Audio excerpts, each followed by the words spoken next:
ꯁꯤ ꯄꯤꯛꯅꯤꯛ ꯆꯥꯔꯤ ꯐꯖꯅ ꯅꯨꯡꯉꯥꯏꯔꯅꯤ ꯁꯤꯒꯤ ꯀꯣꯝꯄꯨꯁꯤꯒꯕꯣ ꯆꯦꯁ ꯆꯦꯁ ꯂꯥꯎ ꯆꯦꯁ ꯁꯥꯟꯅꯔꯁꯤ ꯂꯥꯎ ꯂꯝꯕꯤꯗ ꯇꯪꯒ ꯇꯪꯒ ꯆꯠꯅꯕ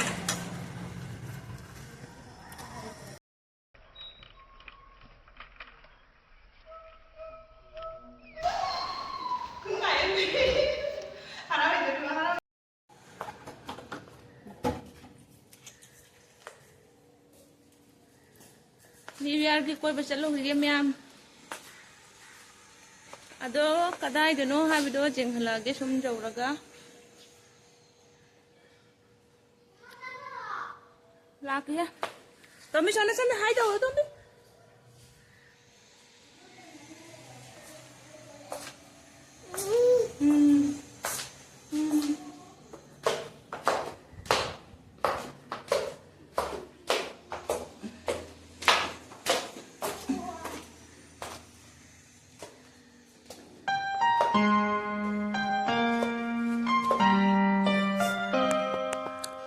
ꯑꯗꯣ ꯃꯌꯥꯝ ꯑꯩꯈꯣꯏꯁꯦ ꯃꯄꯥꯅꯗꯤ ꯍꯥꯏꯗꯤ ꯂꯥꯏꯔꯤꯛꯀꯤ ꯃꯦꯂꯥ ꯇꯧꯔꯦꯀꯣ ꯑꯗꯨꯒꯤꯗꯨꯒ ꯃꯥꯅ ꯆꯠꯅꯤꯡꯉꯤꯗꯨꯒ ꯑꯣꯏꯅ ꯆꯠꯁꯦꯅ ꯍꯥꯏꯕꯅꯦꯕꯀꯣ ꯑꯗꯣ ꯑꯩꯈꯣꯏ ꯇꯣꯇꯣꯅ ꯌꯥꯗ꯭ꯔꯦ ꯃꯥꯗꯤ ꯄꯥꯔꯛꯇ ꯑꯣꯏꯅ ꯀꯣꯏꯅꯤꯡꯉꯦ ꯄꯥꯔꯛꯇ ꯁꯥꯟꯅꯅꯤꯡꯉꯦꯅ ꯑꯗꯨꯅ ꯑꯩꯈꯣꯏ ꯄꯥꯔꯛꯇ ꯑꯣꯏꯅ ꯆꯠꯂꯦꯕꯀꯣ ꯑꯗꯣ ꯃꯌꯥꯝ ꯁꯨꯝ ꯌꯦꯡꯃꯤꯟꯅꯔꯁꯤ ꯉꯁꯤ ꯚꯤꯗꯤꯑꯣꯁꯦ ꯅꯨꯡꯉꯥꯏꯗꯣꯏꯅꯦꯕꯀꯣ ꯑꯗꯣ ꯚꯤꯗꯤꯑꯣꯁꯦ ꯁꯨꯝ ꯃꯈꯥ ꯇꯥꯅ ꯌꯦꯡꯃꯤꯟꯅꯔꯁꯤ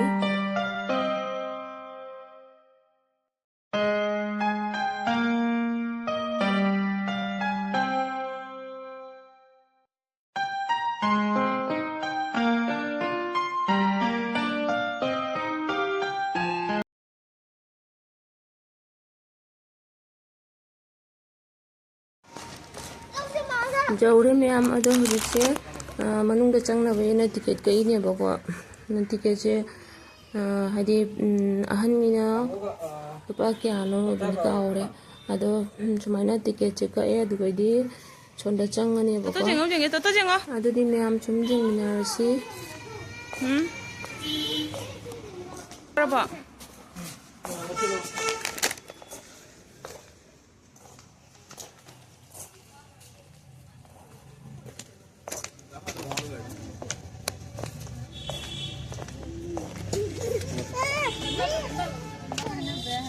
पिबिरो पिबिरो आंगाम आंगाम चार्जर हनी पिबिरो कुछ खाने पीने का तो नहीं ले जा सकते कुछ नहीं ले जा सकते खाने पीने का पैकेट ले जा सकते खाना तो ले जा सकते हैं ना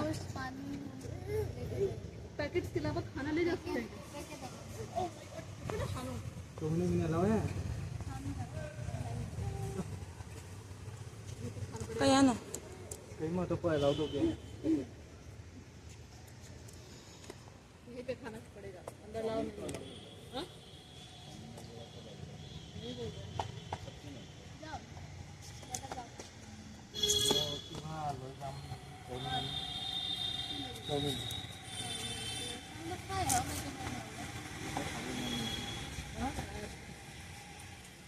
रेनो केवल खाएगी ना घुमाएगी जौरे में हम ꯑꯉꯥꯡꯒꯤ ꯑꯆꯥꯄꯣꯠ ꯄꯨꯕꯀꯣ ꯑꯗꯨꯗꯨꯒꯤ ꯑꯆꯥꯄꯣꯠ ꯄꯨꯁꯟꯕ ꯌꯥꯔꯣꯏꯅ ꯑꯗꯨꯒꯤ ꯇꯧꯅꯤꯡꯅꯦꯕ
Phải phải nè, năm nay sắp tới nè. Chắc là mình fazer gì ngông nè, tôm bia, cái tôm bia cuộn ong xì mà,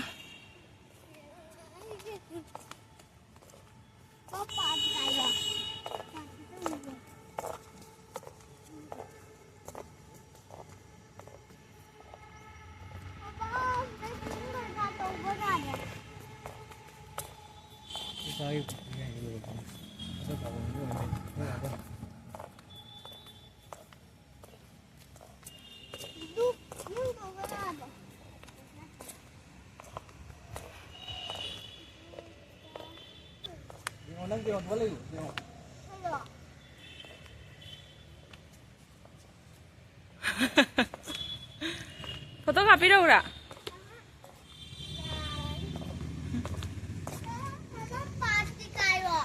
Trong một nào.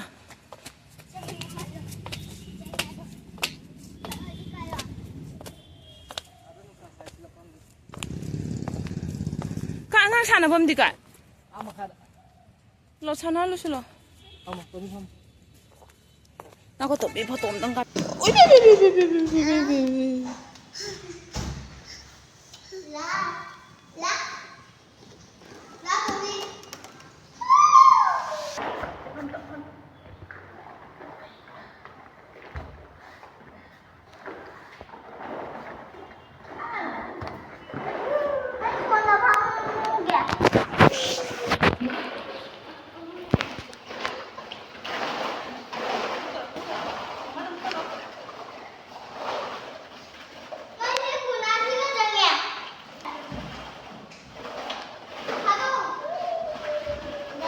Nangga konan andar una. Mila ini nangga konan andar una. Plastik di plastik nih. Ya, jual gitu jadi kami tahu deh, Pak.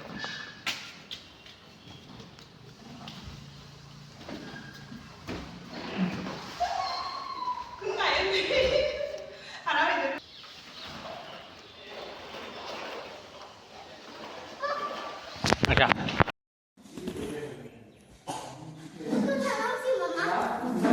Ludo nanti CS. Mau CS sana. Lau.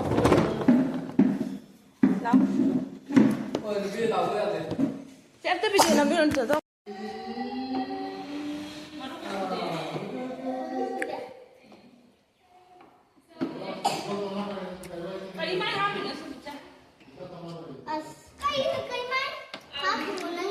Oi, cat baga jam heavy mong dani sana, binang hay bro. Hah?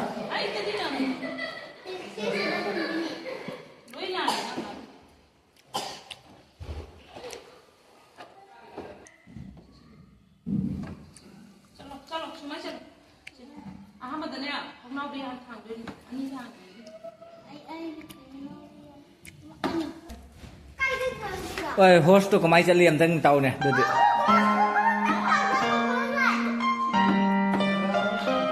Kemai cat bro? Kalau ada mia sih kena. Tuh.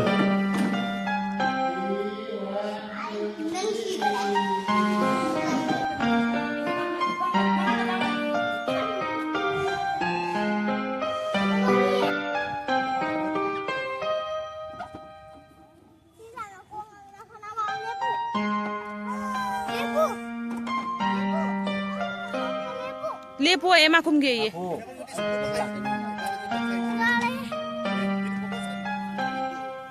Bebe, nungai bra.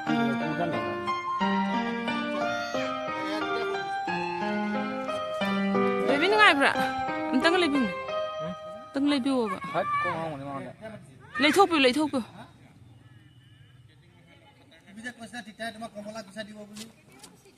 Ra. Itu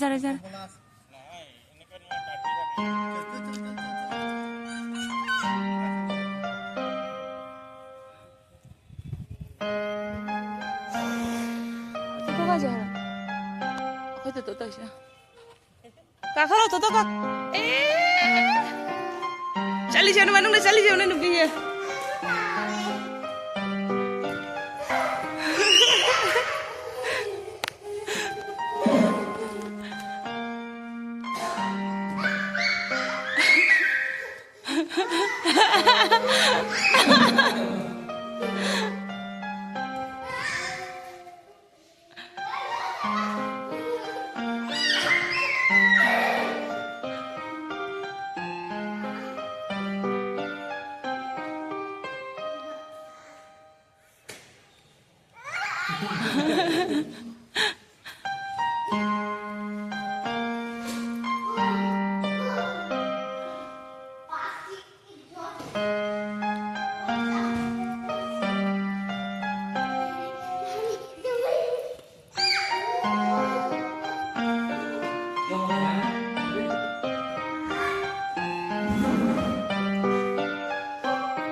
Lão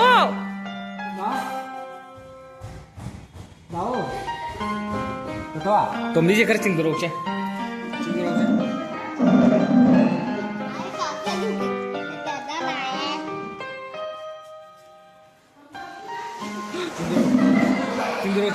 चिंग पुलाव तो भाई चिंग pulao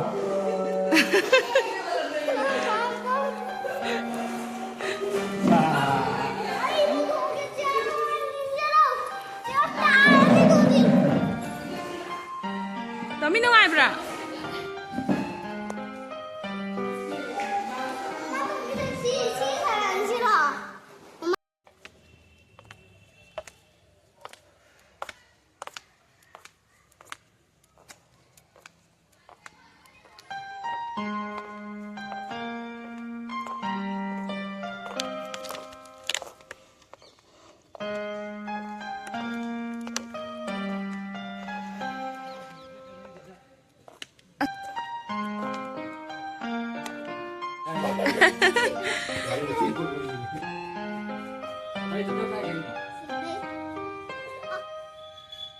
Anda nih. Ma.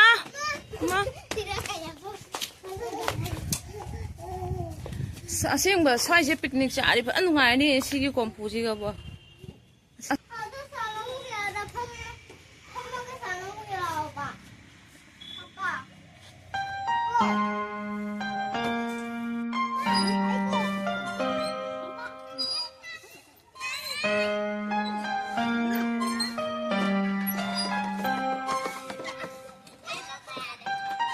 Baba injin.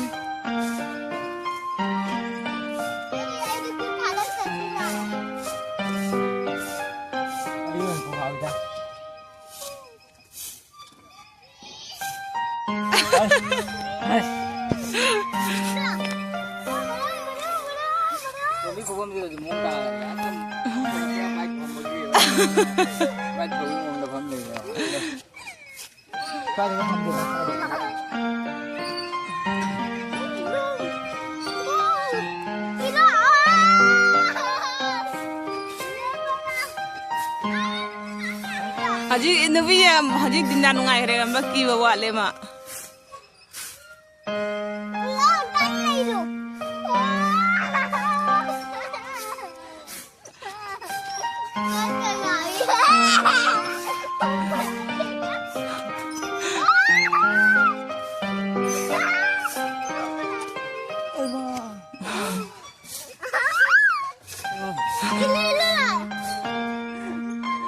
Untung ya.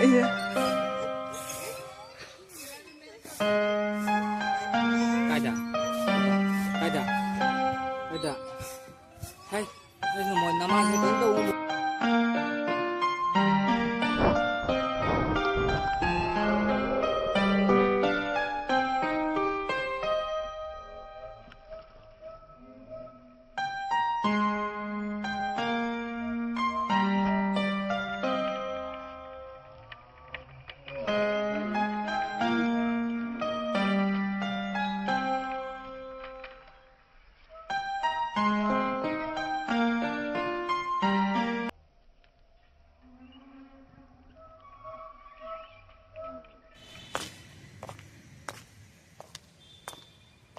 Hello ma'am.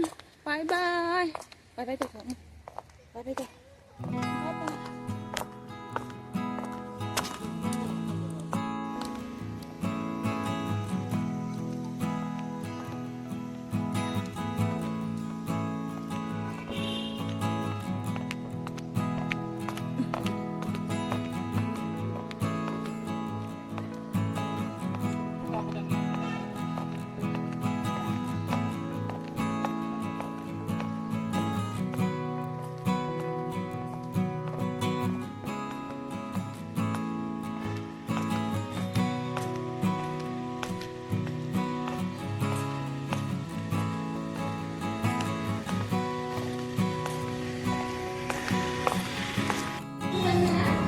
then meyam park ki thore ba ko ado hujik se kai hotel de kenum chai se na changai ne ba adu do keno momo cha ge to bo ko momo se beans ken to lam bre ba chicken momo to ram me aduna momo cha dre ai siga ba ti la ko ko momo ki sa ba phang bre ba ko ka yime de se siga beans momo sim to phang de ba dum chicken to cha ba phang bre aduna ki chamin la ko sa se se na ma ba ko Jimina si sum video se meyam这三个还累，我跟你讲你。摸摸在你摸摸。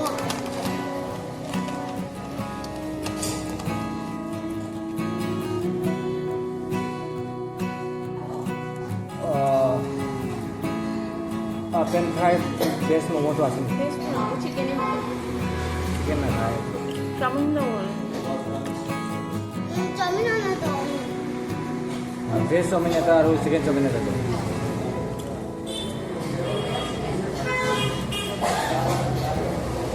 Thì tôi ăn ra lại rồi, bây giờ hành trình rồi, ba mươi lần.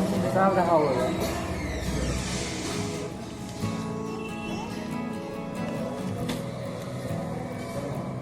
Tăng ra là phiêu nè.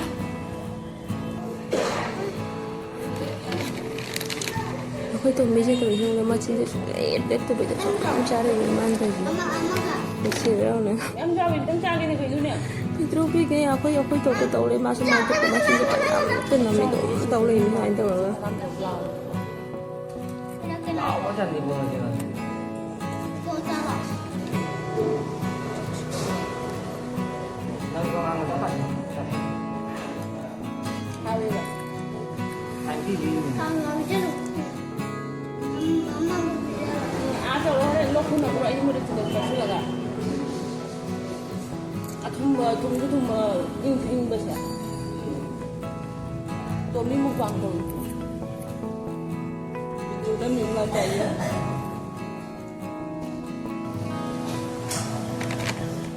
อันนั้นเลย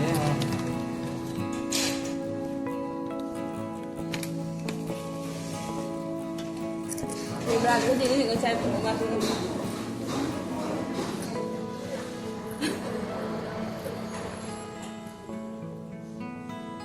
รสชาติอะ Làm vậy. Một số con trai thật. 我们家只家给摸开。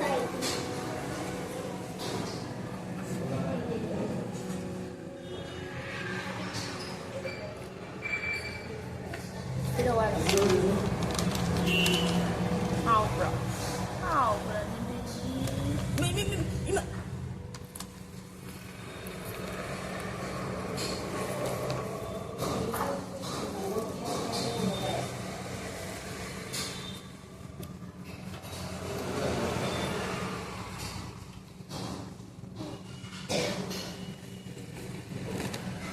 Aku kucing.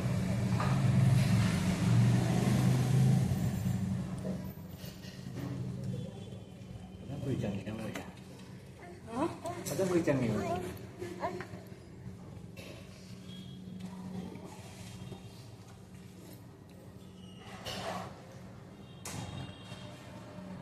Đây, ôi.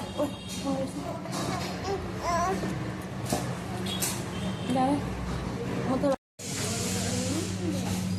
anh chỉ chọn tao cái đầu tiên này.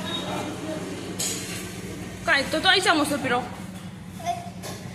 lấy cái chồng ra năm chồng cái này papa chồng nó lấy đẹp anh cần chồng nó số lấy ra số biro papa nó kia nó số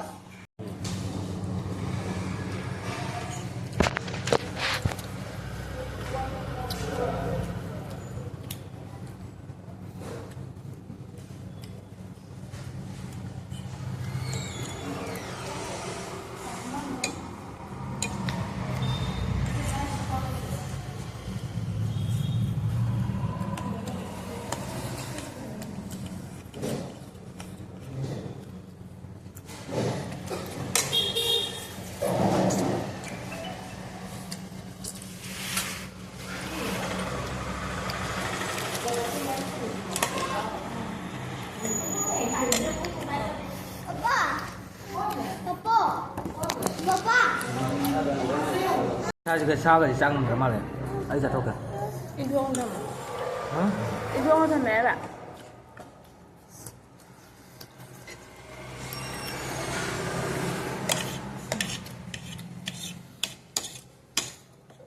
Papa, sudah kayak dalam Malaysia.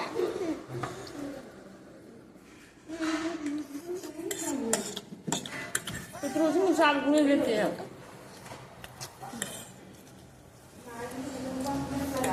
anjir kok langsung makan juga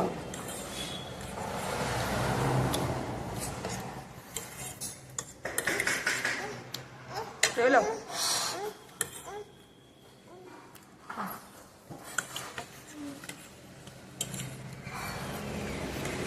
Anh Giang là vì happy mà làm chưa rồi bây giờ si cháu mình đâu đúng sao mà đi là pan là sao mà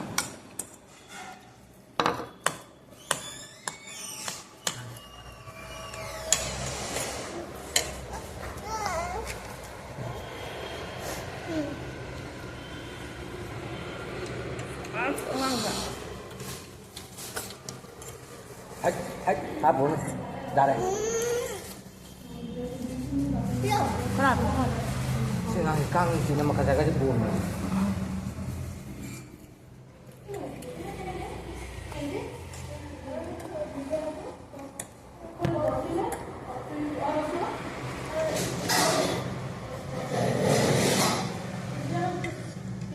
tôi học tôi sẽ ô để mà gì đó là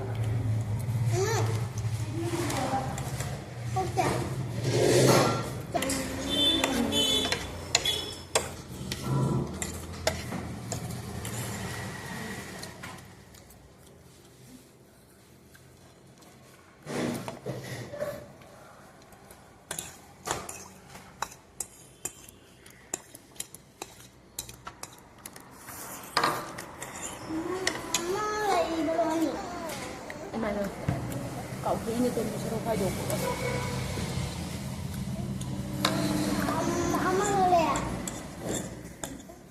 mama cái tôi vậy Mama itu ya.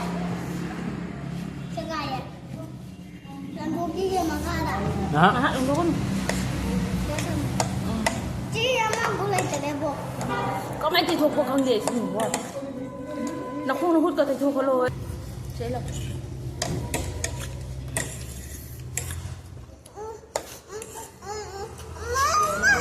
đi cái nào không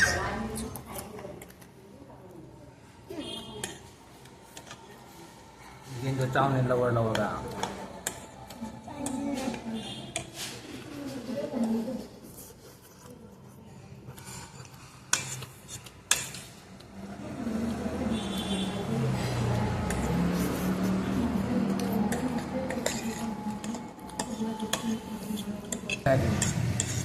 cho mắt là cái xong Ma, suatu hari aku. Mau ini. anh dậy ra đấy đang hàng mình qua xem cái có gì để đưa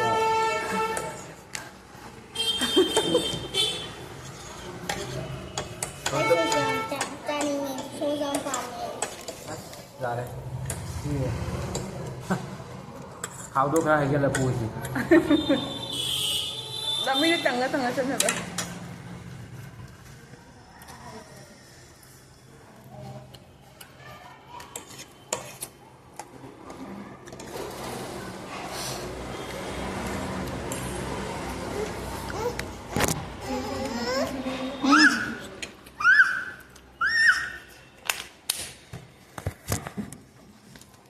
ra làm đâu à